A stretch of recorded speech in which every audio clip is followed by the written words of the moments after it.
ಆಚಿ ಮಸಾಲ. ಎಂತ ಅಡಿಗೆಯ ರುಚಿಯಾಗೋ ರಹಸ್ಯವು 20 ರೂಪಾಯಿ. ಸಿಲಿಂಡರ್ ಸ್ಫೋಟ ಸಂಭವಿಸಿ ಇಬ್ಬರಿಗೆ ಗಂಭೀರವಾಗಿ ಗಾಯವಾಗಿದೆ. ಹಾಸನ ನಗರದ ಉದಯಗಿರಿ ಬಡಾವಣೆಯಲ್ಲಿ ನಡೆದಿರುವಂತಹ ಘಟನೆ ಇದು. 55 ವರ್ಷದ ದಿವ್ಯಾಮಣಿ ಹಾಗೆ 25 ವರ್ಷದ ಮಾಲತಿಗೆ ಗಾಯ ಆಗದೆ.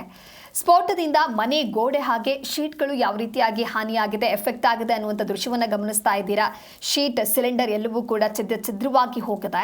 ಗಾಯಗೊಂಡಂತ ಇಬ್ಬರಿಗೂ ಕೂಡ ಹಾಸನದ ಹಿಮ್ಸ್ನಲ್ಲಿ ಚಿಕಿತ್ಸೆಯನ್ನ ನೀಡಲಾಗ್ತಾ ಇದೆ. ಸದ್ಯ ಘಟನಾ ಸ್ಥಳಕ್ಕೆ ಪೊಲೀಸರು ಭೇಟಿ ಕೊಟ್ಟು ಪರಿಶೀಲನೆಯನ್ನ ನಡೆಸಿದ್ದಾರೆ. ಸಿಲಿಂಡರ್ ಸ್ಫೋಟಗೊಂಡು ತಾಯಿ ಹಾಗೆ ಮಗಳು ಮನೆಯಲ್ಲಿರ್ತಾರೆ. ಇಬ್ಬರೂ ಕೂಡ ಗಂಭೀರವಾಗಿ ಗಾಯಗೊಂಡಿದ್ದಾರೆ. ಸಿಲಿಂಡರ್ ಏಕಾಏಕಿ ಸ್ಫೋಟಗೊಂಡಿದೆ.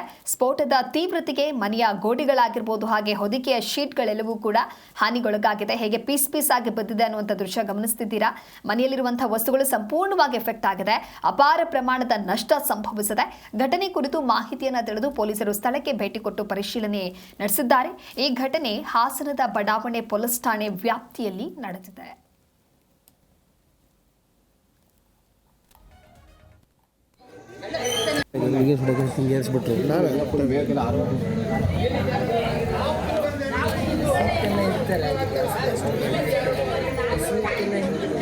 ಯಾರು ಇಲ್ವಲ್ಲ ಹೊರಗಡೆ?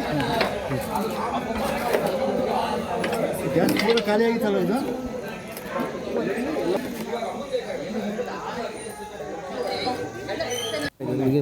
ಏರಿಸ್ಬಿಟ್ರು.